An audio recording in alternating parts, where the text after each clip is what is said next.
جنگ نہیں اچھی چیز ہے، کبھی بھی اسلام نے جنگ کی خواہش نہیں کی ہے۔ قرآن و شریعت میں جنگ کی تمنا کی کے بارے میں مخالفت کی گئی، جنگ نہیں کر سکتے، جنگ نہیں کرنا چاہیے، لیکن اگر کوئی راکشس راون کے طرح، اگر کوئی راکشس کوروں کے طرح، اگر کوئی اندکاسور، اگر کوئی درگم راکشس اگر سامنے آ جائے تو پھر درگا بن کے سامنے آنا پڑتا۔ اگر کوئی راکشس پانڈووں کوروں کے سامنے آ جائے تو پھر پانڈووں کا ارجن بن کر سامنے آنا پڑتا۔ اگر کوئی دنیا پہ زمین کے اوپر اگر کوئی دھارمک چیزوں کا یا شانتی کا کوئی راکشس راون بن کر آتا ہے تو اس زمین کے اوپر ساتواں اوتار بن کر شری کرشن جی، شری ایشور پرماتما اس زمین پر ساتواں اوتار کی شکل میں رام بن کر آ کر ان کا مقابلہ کیا جاتا ہے۔ اللہ کے نبی نے جنگ کو منع کیا، لیکن اللہ کے نبی نے کہا کہ اگر ظالم سامنے آ جائے، میدان میں آ جاؤ تو پیٹ پھیر کر مت بھاگو، پھر مقابلہ کرو۔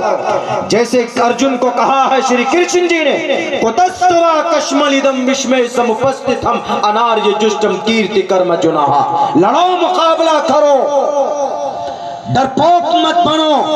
کہاں ہے یہ؟ رن بھومی میں ہے۔ اللہ کے نبی نے یہی بات کہی ہے کہ جنگ کی تمنا مت کرو، لیکن اگر جنگ کی نوبت آ جائے تو پھر پیٹ پیچھے مت بھاگو، ڈٹ کر مقابلہ کرو۔ لیکن اللہ کے نبی نے جو وصیت کی میں اصل وہ سناتا ہوں۔ جنگ کے میدان میں آج کیا ہوتا ہے؟ ظالم یہودی سے پوچھو، وہ کسی جنگ کے ایک قوانین ہوتے ہیں، اگر کہیں پر جنگ ہوتی ہے تو اس کا ایک قانون ہوتا، اس کا ایک پیٹرن ہوتا، اس کا ایک پروٹوکول ہوتا۔ چاہے دو ملکوں کے بیچ میں جنگ ہو، چاہے دو بادشاہوں کے بیچ میں جنگ ہو، تو اللہ کے نبی کے زمانے میں اللہ کے نبی نے پورا فالو کیا کہ اگر جنگ کی نوبت آ جائے تو جنگ کے میدان میں صرف ان سے جنگ کرنا جو لڑاکو ہیں، جو لڑنے والے۔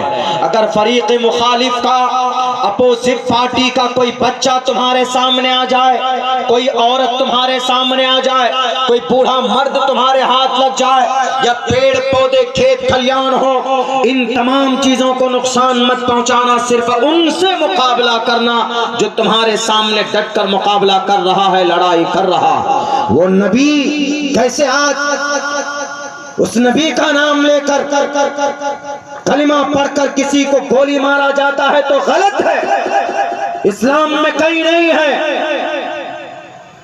میڈیا والوں سنو، بے ایمانی سے کام مت لو، اسلام کو بدنام مت کرو۔ اگر کسی نے یہ حرکت کی ہے اس کو پکڑ کر کافر کردار تک پہنچاؤ۔ اس کو پکڑنے کے لیے کوشش تو کرتے نہیں، 2.5 گھنٹے تک گولی چلاتا ہے، نام پوچھ پوچھ کر ہمارے دیش کے لوگوں کو مارتا ہے، اور تم شراب کے نشے میں دھت ہو کر پڑے رہتے ہو۔ کروڑوں روپے کی پیسے خرچ کر کے جماعتیں بنائی جاتی ہے، پھر بھی وہ جماعتیں تمہارے سست ہیں، صرف تمہاری طاقت استعمال ہوتی ہے۔ کون سے مدرسے میں، کون سے مسجد میں، اور کون سا مولانا آتنکواد ہے، دیش دروہی ہے۔ آتنکواد دیش دروہی مدرسے میں نہیں ہوتے، بلکہ آتنکواد دیش دروہی ایسے لوگ ہوتے جنہوں نے ہمارے 28 نوجوانوں کو، مرد عورت کو مارا۔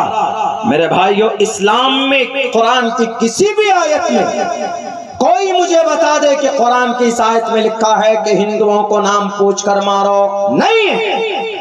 میں حافظ قرآن بھی ہوں، اللہ کا فضل ہے، قاری قرآن بھی ہوں، سوا قاری بھی ہوں، عالم دین بھی ہوں۔ کسی آیت میں نہیں یہ بات بتائی گئی، بلکہ منع کیا گیا ہے کہ آپ نہیں مار سکتے کسی کو تکلیف نہیں دے سکتے۔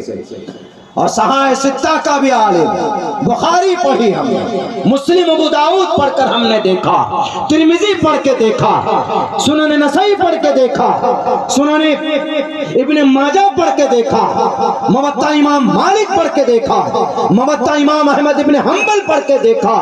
کسی بھی حدیث میں یہ بات نہیں ہے کہ کوئی اگر تمہارے سامنے ہندو آ جائے تو کلمہ پڑھاؤ اور اس کو نام پوچھ کر اس کا قتل کر دو، مرڈر کر دو، بالکل نہیں، جائز نہیں۔ ہاں، اسلام میں بدلے کی اجازت ہے، لیکن وہ شریعت اسلام کا ایک مسئلہ ہے، وہ ان جگہوں کے لیے ہے جہاں پر شرعی نظام ہوتا ہے، جہاں پر شریعت کا نفاذ ہوتا ہے، اسلامی حکومت ہوتی ہے، تو وہاں پر یہ ہے کہ اگر آپ کو کسی نے قتل کیا ہے تو آپ کے وارث کو یہ ادھیکار ہے کہ جس نے مارا ہے سیم اسی پیٹرن پر آپ اس کو قتل کر سکتے ہیں۔ اس کو قصاص بولتے ہیں، قصاص۔